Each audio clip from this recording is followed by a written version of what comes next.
प्यारे बच्चों, कैसे हैं? I hope you are very well. Today I am discussion about multiplication of vector. जैसा कि हम लोग वेक्टर अध्याय पढ़ रहे हैं और क्रमवार पढ़ रहे हैं कि वेक्टर होता क्या है, स्केलर और वेक्टर प्रोडक्ट में अंतर क्या है, विपरीत वेक्टर क्या होते हैं, उसके टाइप्स ऑफ वेक्टर पढ़ाए गए और एडिशन ऑफ वेक्टर पढ़ाया गया, सब्सट्रैक्शन ऑफ वेक्टर पढ़ाया गया, एडिशन में कितने प्रकार से ऐड किए जा सकते हैं ये बताया गया। और अब हम लोग जो है बढ़ रहे हैं आगे की तरफ मल्टीप्लिकेशन ऑफ वेक्टर की तरफ। तो आइए हम लोग देखते हैं कि वेक्टरों का गुणनफल कैसे होता है, वेक्टर का गुणा क्या होता है, उसके बारे में सीखेंगे। तो जैसे कोई अगर वेक्टर लिखा हुआ है, ये वेक्टर है आपके पास, हम लोग मल्टीप्लिकेशन की बात कर रहे हैं, तो आइए हम लोग मल्टीप्लाई करते हैं। अगर हम लोग यहाँ स्केलर स्केलर आप लोग जानते हो अदिश राशि होती है जिसमें डायरेक्शंस नहीं होता है। स्केलर से अगर हम मल्टीप्लाई कर देंगे तो क्या हमें मिलेगा? ये तो मल्टीप्लाई ही तो कर रहे हैं, स्केलर मल्टीप्लाई बाय वेक्टर, तो ये हमें क्या मिल जाएगा? ये मिलेगा वेक्टर। वेक्टर मिला, ठीक। फिर अगर हम स्केलर की जगह वेक्टर कर दें, वेक्टर मल्टीप्लाई बाय वेक्टर, ये क्या होगा? ये आपको स्केलर मिलेगा। स्केलर मिल गया। फिर अगर वेक्टर को वेक्टर से ही मल्टीप्लाई करें, वेक्टर मल्टीप्लाई बाय वेक्टर, क्या होगा? ये आपका वेक्टर मिल जाएगा। अब पूछोगे सर ये क्या है? दो बार vector multiply by vector, scalar vector multiply by vector. तो आइए हम इसी पे देखते हैं इससे ज्यादा क्या हो सकता है मल्टीप्लिकेशन में। हमने वेक्टर उठाया, हम लोग वेक्टर पार्ट पढ़ रहे हैं, तो वेक्टर को स्केलर से, स्केलर को वेक्टर से मल्टीप्लाई किया गया, वेक्टर मिल गया। फिर वेक्टर को वेक्टर से कर दिया गया, स्केलर मिल गया। फिर देखा गया कि अगर वेक्टर को वेक्टर से करेंगे तो वेक्टर भी मिलता है। तो आइए एक एक करके हम लोग देखते हैं क्या होता है वेक्टर। आप लोग कार्टेशियन प्लेन पे वेक्टर का ड्रा करना आप लोग बहुत अच्छे से आता है। सपोज दैट मान लीजिए अगर कोई वेक्टर है, वेक्टर ए इक्वल टू क्या होगा? मान लीजिए अगर 3i plus 2j plus 3k cap, ये आपका वेक्टर है। ये किस पर है? कार्टेशियन फॉर्म में है। अगर हम क्या है स्केलर, स्केलर मीन्स केवल मैग्नीट्यूड, कोई वैल्यू से मल्टीप्लाई कर दें तो हम लोग मल्टीप्लाई कर रहे हैं। अगर हम लिखें 3 मल्टीप्लाई बाई वेक्टर ए को मल्टीप्लाई कर रहे हैं। अब वेक्टर ए की वैल्यू रखेंगे, 3 मल्टीप्लाई बाई वेक्टर ए का मान क्या है? 3i cap plus 2j cap plus 3k cap, यही है ना। अब क्या है, ये ब्रैकेट के अंदर इस i के साथ मल्टीप्लाई होगा, अर्थात x एक्सिस वाला जो कंपोनेंट है, j एक्सिस वाला और k एक्सिस। तो 3 3 जा कितना हो जाएगा? 9i कैप, और प्लस है तो प्लस लगाओगे, अगर माइनस वहां दिया गया तो माइनस लिखोगे। फिर क्या होगा? 3 2 जा 6j हो गया, और फिर 3 3 जा 9k हो गया। तो ये आपका वैल्यू आ गया 3 मल्टीप्लाई वेक्टर ए का। ठीक, तो हमें लगता है कि इसमें कोई किसी को डाउट नहीं होगा, वेरी इजी। कोई इसमें कोई बहुत बड़े तो कॉन्सेप्ट है नहीं। हमने क्या उठाया? कोई एक स्केलर क्वांटिटी ले लिया जिसमें डायरेक्शन नहीं होता है, और एक वेक्टर क्वांटिटी ले लिया गया, दोनों का मल्टीप्लाई कर दिया गया, ये आपका कंफर्म हो गया। अब आता है आपका वेक्टर मल्टीप्लाई बाय वेक्टर, मिलता क्या है? स्केलर। ये कैसे होता है? अब जरा देखिए, आपको एक छोटा सा उदाहरण देते हैं कि आप सोचोगे सर वेक्टर को वेक्टर से मल्टीप्लाई करेंगे तो वेक्टर आता है, वेक्टर होना चाहिए। आइए देखिए, स्केलर भी आता है, स्केलर भी होता है। कैसे होता है? आप लोग क्लास से हमको लगता है 9th से ही पढ़ के आए हो। वर्क होता क्या? वर्क इज इक्वल टू होता है फोर्स इनटू डिस्प्लेसमेंट, बहुत अच्छे से जानते हो। बल गुणे दूरी या बल गुणे विस्थापन को ही कार्य कहते हैं। बल गुणे फोर्स मीन्स क्या? फोर्स बल, और D for displacement, both are vector quantity. और देखिए यही तो वेक्टर मल्टीप्लाई बाय वेक्टर, तो ये क्या आएगा? और तुम ये कहते हो, पहले ही चैप्टर में पढ़े हो, work is the scalar quantity, work is the scalar quantity. ये क्या होता है? अदिश राशि होती है, स्केलर होता है। तो कहने का मतलब दो वेक्टरों का हम मल्टीप्लिकेशन जो कर रहे हैं वो स्केलर मिलता है। मिलता है ना, तो इसलिए क्या हो गया, स्केलर। ठीक ना, स्केलर मिला, क्योंकि कार्य क्या होता है, कार्य किसी डायरेक्शन में नहीं होता है, हमारे द्वारा किया गया कार्य, हमारे अंदर की एनर्जी खर्च होती है, वो किसी डायरेक्शन में नहीं, कोई कार्य करने में खर्च होती है, ना कि किसी डायरेक्शन में फ्लो नहीं करता वो एनर्जी। जैसे कोई कार्य किए, कहते हैं कि हम 10 जूल हमारे जो है खर्च हुआ, तो कहने का मतलब कार्य ऊर्जा है, ऊर्जा खर्च हुआ, ना कि किसी डायरेक्शन में नहीं। तो क्या हो गया, vector multiply by vector scalar आता है। तो आइए अब हम लोग स्केलर की बात करते हैं। ठीक ना, तो स्केलर की बात करेंगे तो अब मल्टीप्लीकेशन में आता है स्केलर प्रोडक्ट। आता क्या है, scalar product. Scalar product, scalar product आता है अदिश गुणनफल जिसे बोलते हैं। क्या बोलते हैं, अदिश गुणनफल। इसको हिंदी में क्या बोलेंगे, अदिश गुणनफल। अदिश गुणनफल, गुणनफल, ये अदिश गुणनफल है। इसी को हम लोग डॉट प्रोडक्ट भी बोलते हैं। क्या बोलते हैं, डॉट प्रोडक्ट, डॉट प्रोडक्ट बोलते हैं। क्या है, इसे हम डॉट प्रोडक्ट बोलते हैं। डॉट को, इसका रिप्रेजेंटेशन कैसे होता है, ऐसे डॉट लगा देते हैं, डॉट प्रोडक्ट। इसका हिंदी क्या होगा, बिंदु गुणनफल। क्या कहते हैं, बिंदु गुणनफल कहते हैं, बिंदु गुणनफल। कहने का मतलब स्केलर प्रोडक्ट अदिश गुणनफल, स्केलर की हिंदी अदिश गुणनफल, अदिश गुणनफल, और डॉट प्रोडक्ट माने बिंदु गुणनफल। तो दो इंग्लिश के वर्ड हो गए, दो हिंदी के। कहने का मतलब हम चाहे स्केलर प्रोडक्ट कहें, चाहे अदिश गुणनफल कहें, चाहे डॉट प्रोडक्ट कहें, चाहे बिंदु गुणनफल, सब क्या है, एक ही चीज है। तो आइए हम लोग डिस्कस करते हैं कि डॉट प्रोडक्ट होता क्या है। तो डॉट प्रोडक्ट हम लोग यहां लिखेंगे, डॉट प्रोडक्ट, डॉट प्रोडक्ट। तो चलिए इसमें हम लोग करते हैं। डॉट प्रोडक्ट होता क्या, जब दो वेक्टरों का डॉट प्रोडक्ट उनके परिमाणों के तथा उनके बीच बने कोण के कोसाइन के गुणनफल के बराबर होता है। तो इसकी परिभाषा हम लोग लिख लें कि डॉट प्रोडक्ट क्या होता है, दो वेक्टरों का अदिश गुणनफल, अदिश गुणनफल उन वेक्टरों के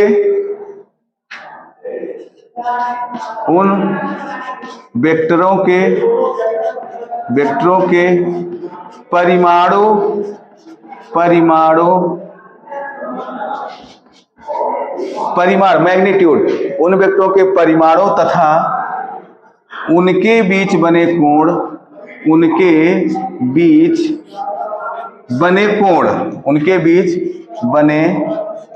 कोण के कोसाइन, उनके बीच बने कोण के कोसाइन के गुणनफल के बराबर होता है, गुणनफल के बराबर होता है, गुणनफल के बराबर होता है।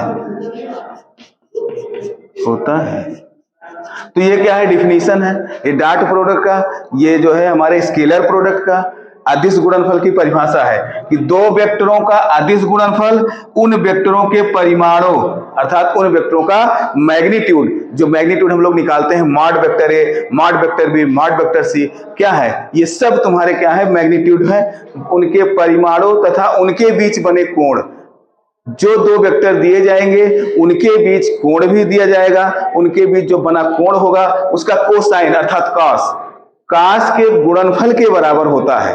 तो आइए अब हम लोग इसी पर देखते हैं कि इसका फार्मूला क्या होगा, इसका डेरिवेशन करते हैं कि अब आइए देखिए, सपोज दैट मान लीजिए दो वेक्टर दिए गए हैं, vector A and vector B, ये वेक्टर ए है और ये वेक्टर बी है, इनके बीच कितना कोण दिया गया है, थीटा कोण दिया गया है। अब आइए देखिए क्या है, vector A and vector B, इनके बीच का कोण क्या है, थीटा एंगल है। आप लोग जानते हो, बहुत ही हमारे पिछले वीडियो में आप जब वेक्टर शुरुआत किए थे तो दो वेक्टरों का जो एंगल निकालना होता है तो उसको कैसे निकालते हैं, टेल टू टेल या हेड टू हेड, इसके अलावा एंगल का मेजरमेंट नहीं होता है। तो हमारा देखिए टेल टू टेल है दोनों वेक्टरों का, तो ये एंगल हो गया, ठीक ना, एंगल कितना दिया, थीटा। अब आइए परिभाषा के अनुसार क्या कहता है कि दो वेक्टरों का अदिश गुणनफल उनके परिमाणों के, तो उनका परिमाण, मान लीजिए इसका मैग्नीट्यूड अगर हम ज्ञात करें वेक्टर ए का तो ए, और इसका मैग्नीट्यूड क्या होगा, बी। तो इनके परिभाषा के अनुसार ये हुआ कि दो वेक्टरों का अदिश गुणनफल उनके परिमाणों, लाइक इनका परिमाण क्या है, देखिए सबका अलग अलग है, इसका ए इसका बी। तो चलिए ए, अगर हम ए डॉट बी ज्ञात करते हैं तो कह रहा है उनके परिमाणों, तो परिमाण मीन्स ए, और बी का परिमाण क्या हो गया, B, magnitude of B, B, उनके परिमाणों के तथा उनके बीच बने कोण के कोसाइन, इनके बीच कोण कितना है, थीटा है, इसका कोसाइन के गुणनफल, देखिए तीनों आपस में गुणा ही तो है, के गुणनफल के बराबर होता है। अर्थात आपको क्या मिल गया, A dot B equal to A B cos theta. समझ में आया कि नहीं आया? तो अब अगर आपको न्यूमेरिकल्स प्रॉब्लम में दो वेक्टर दिए गए हैं और उन वेक्टरों के बीच का कोण दिया गया है और उनका मैग्नीट्यूड दिया गया है, तो बहुत ही आसानी से इस फार्मूले से आप लोग ज्ञात कर पाओगे कि A dot B equal to A B cos theta है। लेकिन अगर उनके बीच कोण ना दिया हो तो क्या आप डॉट प्रोडक्ट ज्ञात कर पाओगे? आइए और आगे हम लोग देखते हैं, तो इस पे सारा डिस्कशन हो जाएगा कि अगर दो वेक्टर दिए गए हैं, उनके मैग्नीट्यूड दिए गए हैं, उनके बीच एंगल दिया गया है, तो we find the dot product. And अगर आपको कार्टेशियन प्लेन में दिया गया है और एंगल नहीं दिया गया है तो क्या ये फार्मूला लगेगा? तो इसी पे हम लोग और डीपली डिस्कस करेंगे। आइए देखते हैं कि इसके कुछ प्रॉपर्टीज होते हैं, और प्रॉपर्टीज में पहले तो हम देखेंगे कि डॉट प्रोडक्ट इज कम्यूटेटिव। ये क्या होता है, क्रम विनिमय होता है। अगर इसका क्रम बदल दिया जाए, ए डॉट बी की जगह बी डॉट ए हो जाता है, तो देखिए क्या होता है। तो लेकिन ये कम्यूटेटिव होता है, इक्वल ही आएगा। तो आप लोग इसका स्क्रीनशॉट ले लीजिए, हम इसके आगे फिर इसकी प्रॉपर्टीज को, तो अब देखिए हम लोग इनकी प्रॉपर्टीज को पढ़ेंगे। तो आइए प्रॉपर्टीज के बारे में,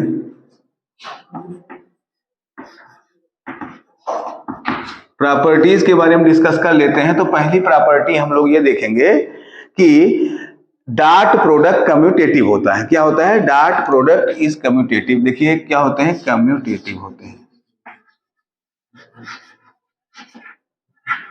कम्यूटेटिव, ठीक है, ये क्या होते हैं, कम्यूटेटिव होते हैं। कहने का मतलब है कि A dot B equal to B dot A, ये क्या होते हैं, कम्यूटेटिव, क्रम विनिमय। इनका क्रम बदल दीजिए तो वैल्यू वही आएगी। चलिए आइए हम लोग इस पर विचार करते हैं। सपोज दैट टू वेक्टर आपके पास हैं, इनके बीच एंगल थीटा है, ये वेक्टर ए है और इसका माड वेक्टर ए, इसका अगर मैग्नीट्यूड की बात करेंगे तो ए, और ये वेक्टर बी है और वेक्टर बी का जो माड है वो बी है। ठीक, चलिए आप कहते हो डिफिनीशन कहता है, हम लोग कहते हैं कि दो वेक्टरों का अदिश गुणनफल डॉट प्रोडक्ट उनके बीच उनके परिमाणों के तथा उनके बीच बने कोणों के गुणनफल के बराबर होता है। तो आइए चलिए हम लोग एलएचएस की बात करते हैं, एलएचएस लेते हैं। एलएचएस क्या है, A dot B by definition. और वैसे तो हमें फार्मूला याद हो गया है, आप लोग अच्छे से जानते हो, आपको भी याद हो गया, A dot B equal to A B cos theta, इसका डेरिवेशन कर लिया गया with the help of definition. क्या कहता है, ये होता क्या, A B cos theta, A dot B उनके परिमाण, ए का मैग्नीट्यूड ए, बी का मैग्नीट्यूड बी, तथा उनके बीच बने कोण, कोण क्या है, थीटा है, उसके कोसाइन के गुणनफल के बराबर होता है। This is LHS, A dot B equal to A B cos theta. चलिए अब हम लोग आरएचएस की बात करते हैं।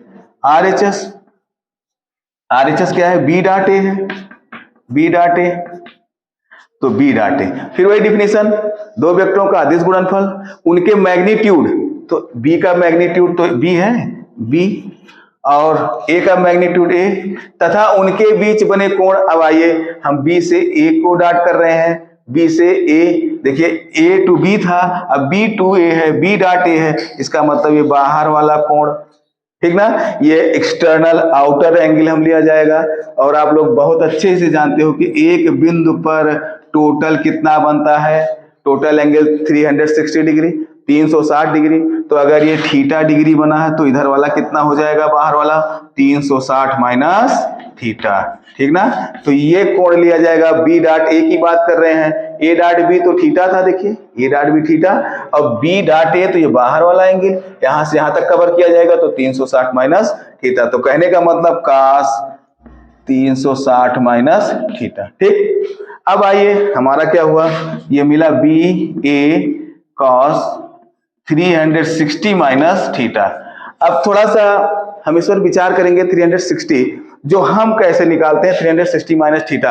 आपके पास देखिए बहुत सारे फार्मूले हैं, लेकिन इतने फार्मूले कहां तक याद करोगे कि sine 90 minus theta, sine 90 plus theta, cos 90, बहुत सारे 180 के साथ, 360 के साथ, तो आपके पास बहुत सारे फार्मूले हो जाएंगे। तो फार्मूले रटने की जरूरत नहीं है, बहुत इजी। और ट्रिक देखिए क्या होता है, कैसे ज्ञात किया जाता है। जैसे ये आपका है cos 360 माइनस थीटा, ये है, ठीक ना, cos 360 माइनस थीटा।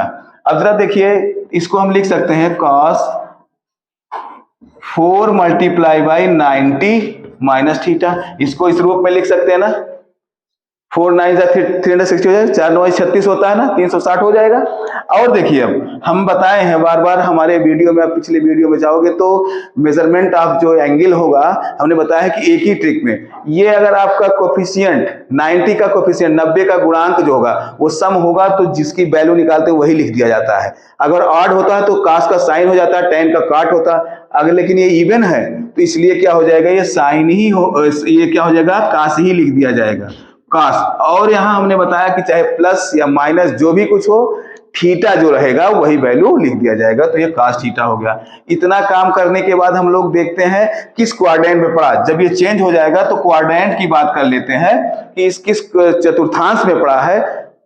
तो अब देखिए तब उसका जो है ये प्लस माइनस का निरूपण होगा कि प्लस होगा कि माइनस। अब क्वाड्रेंट की बात करते हैं, ये 490 है तो देखिए प्रत्येक 90 के क्वाड्रेंट होते हैं। अब चलिए 490 पहले, चलिए 1 2 3 4, 490 तक यहां पहुंच गए हम ना, 490 तक कहां पहुंचे, 190 290 390 490, यहां तक हमारा जो है पहुंचे हैं। अब उसमें से थीटा घट रहा है, तो क्या यहां जब पहुंचे हैं इस बॉर्डर पर, तो अगर थीटा का मान माइन्यूट भी होगा तभी हमको खिसकाकर इसी क्वाड्रेंट में तो लाएगा, घटाकर तो इसी में आएगा।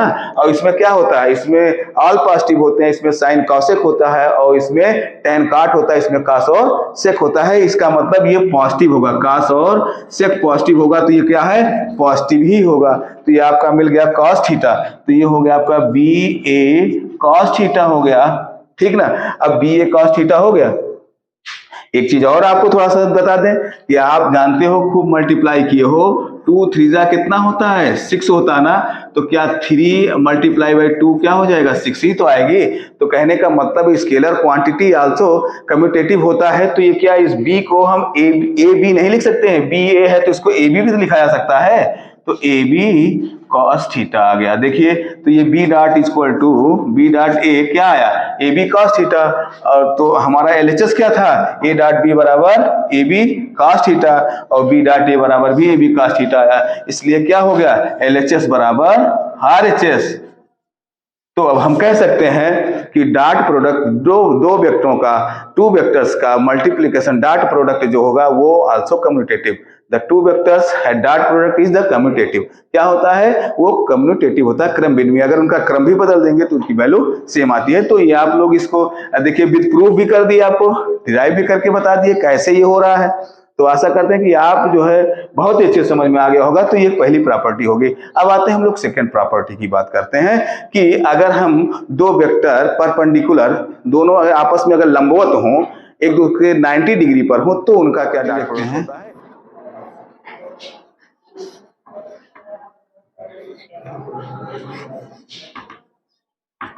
प्रॉपर्टीज में सेकंड आता है कि 2 वेक्टर, 2 परपेंडिकुलर, 2 लंबवत वेक्टरों का डॉट प्रोडक्ट क्या होता है। देखिए जैसे 2 वेक्टर ए और परपेंडिकुलर वेक्टर बी, ये दोनों एक दूसरे के क्या है, परपेंडिकुलर है। तो अब बनाइए, हम लोग क्या बनाते हैं, एक कोई वेक्टर ए और दूसरा वेक्टर बी। वेक्टर ए है ये और ये वेक्टर बी है, इनके बीच कोण कितना है 90 डिग्री। फिर वही डिफिनीशन क्या कहता है, डिफिनीशन ये कहता है दो वेक्टरों का अदिश गुणनफल अर्थात दो वेक्टरों का डॉट प्रोडक्ट उनके परिमाणों के गुणनफल तथा उनके बीच बने कोण के कोसाइन के गुणनफल के बराबर होता है। अर्थात you well known about the formula of dot product A dot B is equal to A B cos theta, A B cos theta. तो ये होता है फार्मूला, हमें अप्लाई करना है, दोनों परपेंडिकुलर है तो अगर लंबवत वेक्टर हो तो उनका डॉट प्रोडक्ट क्या होगा, इसी फार्मूले पे हम लोग रखे। फिजिक्स जो है आप देखिए ये छोटी छोटी चीजें आप जब बड़े प्रॉब्लम को सॉल्व करोगे, अभी छोटी छोटी लग रहा है कि सर इसको जो है बहुत क्या है, ये बहुत इजी है, ये आपको बहुत फायदा देगा। आप छोटी छोटी चीजों को जब देखे रहोगे तो आप बड़े क्वेश्चन बड़े प्रॉब्लम को जब सॉल्व करोगे तो बहुत ही आसानी से इसकी वैल्यू वहां रखने में आसानी होती है। तब ये आपके मन में इफ बट नहीं आएगा कि क्या ये ऐसा होता है, कोई सस्पेंस नहीं होगा, कोई संशय नहीं होगा और बहुत आसानी से हिट कर ले जाओगे। तो इसलिए पहले हम बेसिक चीज आपको सिखाना चाहते हैं, बेसिक फंडामेंटल, जिससे आपको नीट IIT कहीं भी आपको कोई दिक्कत ना हो, पहले बेसिक चीज सीखिए। तो अब क्या है, इसको हम देखते हैं क्या होता है। परपेंडिकुलर रखने पर यहां रखा जाए ए, तो ए क्या है, मैग्नीट्यूड ऑफ वेक्टर ए है। इस वेक्टर का अगर हम मैग्नीट्यूड मान लेते हैं ए है और इसका मैग्नीट्यूड बी है, तो यहां रखा जाए ए और बी रख दिया गया, मैग्नीट्यूड तो है और एंगल ये थीटा आपका 90 डिग्री, तो cos 90 डिग्री। तो हम लोग जानते हैं cos 90 का मान 0 होता है और जब ये 0 हो गया, किसी भी संख्या को 0 से मल्टीप्लाई करोगे कितनी भी बड़ी होती है 0 ही होता है, अर्थात ये आपका 0 आ गया। तो ए डॉट बी क्या है आपका 0 आ गया। कहने का मतलब अगर दो वेक्टर आपस में 90 डिग्री पर परपेंडिकुलर हैं तो वो उनका डॉट प्रोडक्ट क्या होगा 0 होगा। तो ये दूसरा प्रॉपर्टी क्या है कि दो लंबवत वेक्टरों का अदिश गुणनफल 0 होता है। तो लिख लेते हैं दो लंबवत वेक्टरों का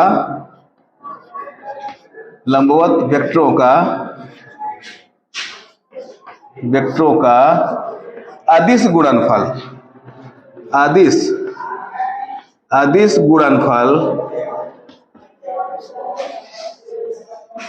या डॉट प्रोडक्ट लिख देते हैं, डॉट प्रोडक्ट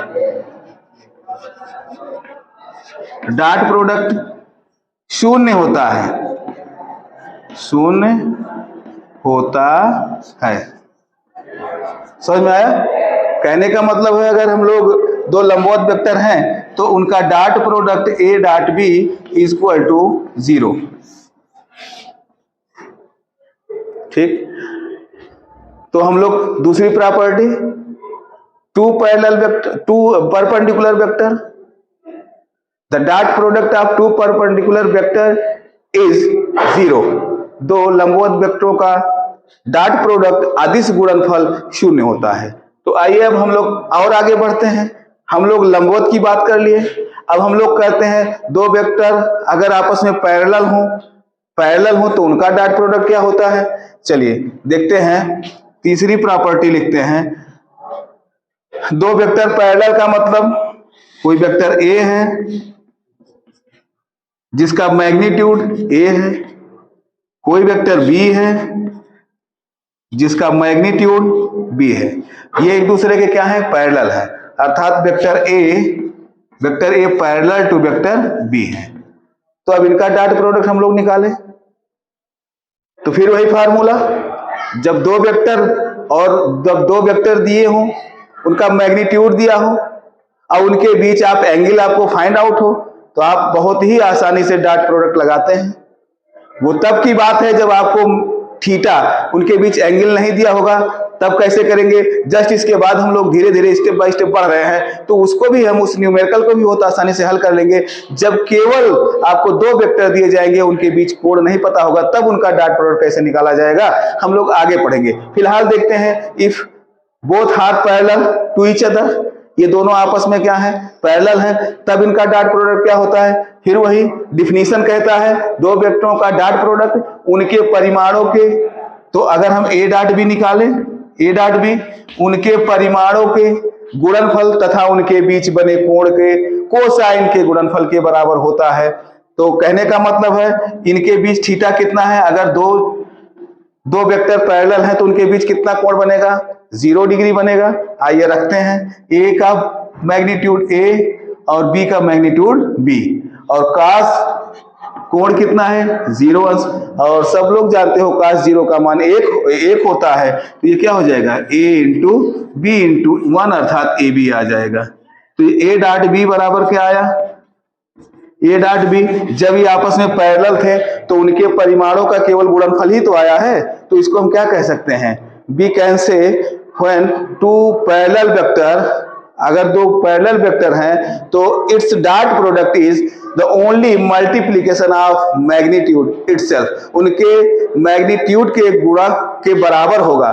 कहने का मतलब हम लोग लिखें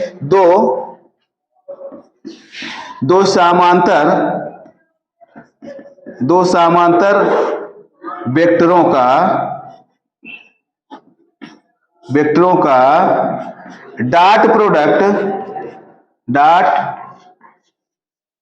डॉट प्रोडक्ट उनके परिमाणों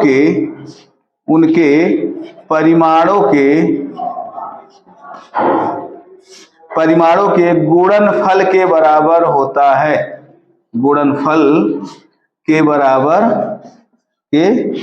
बराबर होता है।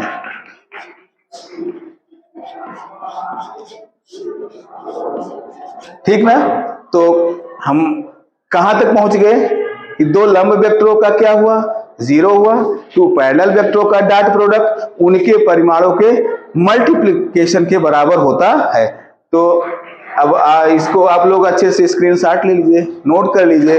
अब हम लोग अगले प्रॉपर्टी की तरफ हम लोग अब देखते हैं, किसी वेक्टर का उसी वेक्टर का डॉट प्रोडक्ट सेम, जैसे कोई वेक्टर लिया जाए, वेक्टर ए है ये, और इसी वेक्टर का खुद से वेक्टर दोनों क्या है, एक ही वेक्टर, एक वेक्टर का उसी वेक्टर से डॉट प्रोडक्ट क्या होगा, आप लोग जानते हो A dot B equal to होता है ए बी कास थीटा, ये कास थीटा होता है। चलिए खुद का वेक्टर उसी वेक्टर से, अगर उसी वेक्टर का उसी वेक्टर से डॉट प्रोडक्ट निकालेंगे क्या होगा, देखिए ए क्या है, ए वेक्टर है, इसका मैग्नीट्यूड ए, तो ए रखेंगे, और बी की जगह वही वेक्टर है ए है, तो खुद का खुद से वेक्टर तो वो या तो पैरेलल ही होगा ना, तो कहने का मतलब इसका बी भी ए है, और कास पैरेलल होता है तो 0 होता है, अर्थात ये हो जाएगा ए मल्टीप्लाई बाई ए, और cos 0 का मान 1 अर्थात ए स्क्वायर। तो ए डॉट बी बराबर क्या आ गया, मैग्नीट्यूड का स्क्वायर आ गया। अगर खुद का उसी वेक्टर से उसी वेक्टर का डॉट निकालेंगे तो उसे परिमाण के वर्ग के बराबर आएगा। तो आइए हम लिखते हैं,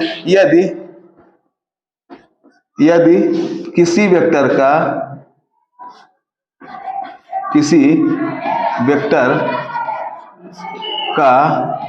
स्वयं से डॉट प्रोडक्ट निकाला जाए, डॉट प्रोडक्ट उसी के परिमाण के वर्ग के बराबर आएगा, डॉट प्रोडक्ट उसी के परिमाण में मैग्नीट्यूड, परिमाण के वर्ग के बराबर होगा, वर्ग के बराबर होगा। ठीक, तो हम लोग लिख सकते हैं vector A dot vector A equal to vector नहीं मैग्नीट्यूड ऑफ ए, यही आपका हो गया। तो हम लोग धीरे धीरे देखिए आगे बढ़ते जा रहे हैं, ये तो समझ में आ गया होगा क्या है वेक्टर, अगर एक वेक्टर परपेंडिकुलर दूसरा वेक्टर है उसको निकाला गया, अगर एक वेक्टर दूसरे वेक्टर के पैरेलल है तो उसको निकाला गया, और अगर खुद से किया गया vector A and vector A माने सेम वेक्टर हो उसका डॉट प्रोडक्ट निकाला गया। तो हम लोग इसके प्रॉपर्टीज को पढ़ते आए और स्टेप बाय स्टेप लिखते आए हैं। तो अब जरा आप देखिए, इसके बाद हम लोग क्या करते हैं, आइए ऑर्थोगोनल वेक्टरों का, ऑर्थोगोनल यूनिट वेक्टरों का हम लोग डॉट प्रोडक्ट निकालें। आपको पिछली वीडियो में बताया गया है कि ऑर्थोगोनल यूनिट वेक्टर होते क्या हैं। एक्चुअली हम लोग जो कॉपी पे ड्रा करते हैं वो तो दो ही जो है क्या कहते हैं एक्सिस को रिप्रेजेंट कर सकते हैं, एक्स एंड वाई। बट जो जेड एक्सिस होता है वो गहराई को बताता है, उसको we can not draw on the plane of the copy, नहीं कर सकते हैं, इसलिए वो 3D हो जाता है। तो लेकिन हम लोग वेक्टर को कार्टेशियन फॉर्म में बहुत ही अच्छे से समझे हैं क्या होता है। तो आइए हम लोग ऑर्थोगोनल यूनिट वेक्टर का डॉट प्रोडक्ट इसी समय निकाल लेते हैं। तो आशा करते हैं कि आप लोग तो बहुत ही अच्छे जानते होंगे कि अगर ऐसे हम लोग एक्स एक्सिस और वाई एक्सिस और जेड एक्सिस, एक्स एक्सिस के अकॉर्डिंग जो यूनिट वेक्टर होता है उसे हम लोग क्या कहते हैं, आई कैप कहते हैं, और जे जो वाई एक्सिस के होता है वो जे कैप होता है, और जो जेड एक्सिस के होता है वो के कैप होता है। चलिए अब आइए हम लोग, और ये जानते हो ये तीनों जो साइडें हैं एक दूसरे के क्या है, परपेंडिकुलर हैं, अर्थात इनके बीच 90 डिग्री का कोण है। अगर आप इनके बीच का मेजर करोगे तो वो भी 90 डिग्री होगा, और इनके बीच का करोगे वो भी 90, इनके बीच का 90। एक्चुअली दिखाई नहीं पड़ रहा, आप तो कहोगे सर ये मैक्सिमम अधिक दिखाई पड़ रहा, लेकिन ऐसा नहीं है, ये सब at 90 degree to each other, ये 90 डिग्री पर तीनों लोग हैं। चलिए आइए हम लोग अब इसका जो है डॉट प्रोडक्ट निकालते हैं। जैसे हम लोग निकाले आई डॉट जे का, क्या निकाले, आई डॉट जे क्या होता है, आई कैप डॉट जे कैप। जरा बताइए, आप लोग तो बहुत अच्छे जानते होंगे आई और जे के बीच में कितना एंगल बन रहा है, 90 डिग्री। अभी आप कह रहे हो कि ये जितने भी तीनों साइडों के बीच जो है 90 डिग्री का एंगल है, तो कोण तो आपको पता हो गया, थीटा इक्वल टू कितना आ गया, थीटा इक्वल टू आया 90 डिग्री। तो और आई कैप क्या है, this is unit vector, its magnitude, आप लोग जानते हो इसका अगर मैग्नीट्यूड निकाला जाता है तो उसका मान कितना आता है, आई कैप का मैग्नीट्यूड 1, जे कैप का मैग्नीट्यूड कितना होता है 1, एंड के कैप आल्सो मैग्नीट्यूड कितना होगा 1 ही होगा। तो all are equal at magnitude has only 1। तो आइए हम लोग रखते हैं आई डॉट जे, फिर वही आता है आपके दिमाग में ए डॉट बी का formula, A B cos theta होता है, तो A B cos theta, A की जगह क्या है आई कैप है, आई का मैग्नीट्यूड 1, जे का magnitude 1, and cos theta equal to 90 degree 90, और cos 90 इक्वल टू 0। तो cos 90 का मान 0 होता है, तो 0 से मल्टीप्लाई करोगे क्या हो जाएगा 0 आएगा, अर्थात I dot J equal to कितना आ गया 0 हो गया। ठीक, तो आई डॉट जे का मान कितना आया 0। अब अगर हम जे डॉट के का मान निकालें तो जे डॉट के का फिर वही होगा, जे डॉट के का मान भी क्यों, क्योंकि जे का भी वैल्यू 1 है 1, के का मान भी 1 है, और इनके बीच भी तो आप कह रहे हो 90 है, सारे 90 हैं, तो cos 90 का मान कितना हो जाएगा, cos 90 इक्वल टू 0, अर्थात जे डॉट के भी तुम्हारा क्या आ गया 0 आ गया। ठीक, जे कैप डॉट के कैप इक्वल टू 0। तो आपको मिला क्या, आई dot J and J dot के इज द 0।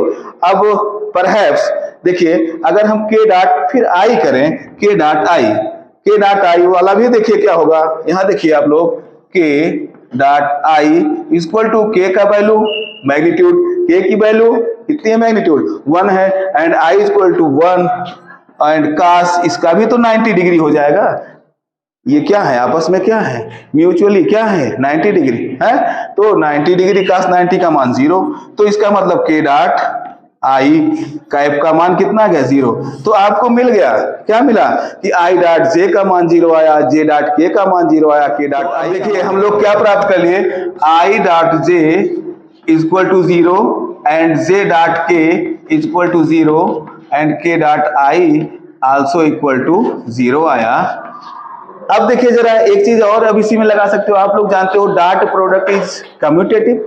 डॉट प्रोडक्ट क्या होता है, क्रम विनिमय होता है, तो हम इसको ऐसा भी लिख सकते हैं ना, जे को आगे लिखते हैं, J dot I equal to 0 ही रहेगा ना, क्योंकि दोनों का मान क्या होता है इक्वल होता है, A dot B equal to B dot A होता है, तो आई डॉट जे को जे डॉट आई भी लिख सकते हैं ना, के डॉट जे को क्या लिख सकते हो, जे डॉट के को के डॉट जे भी लिख सकते हो, और के डॉट आई को आई डॉट के लिखेंगे, सबकी वैल्यू 0 हो जाएगी, सबकी वैल्यू 0 हो जाएगी। ठीक ना, अब थोड़ा सा इसी में और देख लीजिए कि क्या होता है, जैसे आई डॉट तो आई डॉट जे ये तो क्या है अलग अलग है, अगर मान लीजिए हम आई डॉट आई सेम का खुद का आई का आई से ही जो है निकालें, आई डॉट आई का निकालें तो क्या होगा, तो आई की वैल्यू 1, इस आई की वैल्यू 1, और इनके बीच जब खुद का निकाला जाता है तो अभी एक प्रॉपर्टी लिखाए थे तो उसी के मैग्नीट्यूड का वर्ग हो जाता है, लेकिन आइए हम लोग वैल्यू रख के निकाल लेते हैं। अगर मान लीजिए ये आई कैप है, ये आई कैप, दोनों एक हैं तो दोनों क्या है, पैरेलल है, पैरेलल है तो जीरो हो जाएगा। तो यहाँ क्या हो जाएगा, कास जीरो अंश अर्थात 1 multiply by 1 multiply by 1 equal to 1। क्या आया, आई डॉट आई का क्या होगा, 1 होगा। इसी आधार पर हम लोग और रिमेनिंग जो जे डॉट जे भी यही होगा, जे डॉट जे का मान भी 1 होगा एंड के डॉट के का मान भी 1 होगा। तो आप लोग रिजल्ट आपको प्राप्त हो गया कि अगर समान वेक्टर, समान यूनिट ऑर्थोगोनल वेक्टर होंगे, उनकी जो डॉट प्रोडक्ट होगी वो 1 होगी, और अगर विपरीत होंगे, अलग अलग होंगे, विपरीत सॉरी मतलब अगर अलग अलग होंगे, आई डॉट जे डॉट के ये होंगे तो उनका वैल्यू 0 आएगी। ठीक ना। तो अब इन सब रिजल्टों को हम आगे रखेंगे तो वहां ये नहीं दिखाएंगे कैसे ये 0 आ रहा, कैसे 1 हुआ, तो इसीलिए आपको बेसिक चीजें बताई जाती हैं। तो आशा करते हैं कि आप लोग जो है मल्टीप्लिकेशन में डॉट प्रोडक्ट, अदिश गुणनफल और बिंदु गुणनफल, स्केलर प्रोडक्ट, ये चारों नाम एक हैं, इसको बहुत ही अच्छे समझ में आए, इसकी सारी प्रॉपर्टीज को समझ लिए। अब नेक्स्ट जो है हम लोग टॉपिक पढ़ेंगे मल्टीप्लिकेशन, माने वेक्टरों का जो है वेक्टर प्रोडक्ट क्या होता है, वो अगले वीडियो में। Thank you.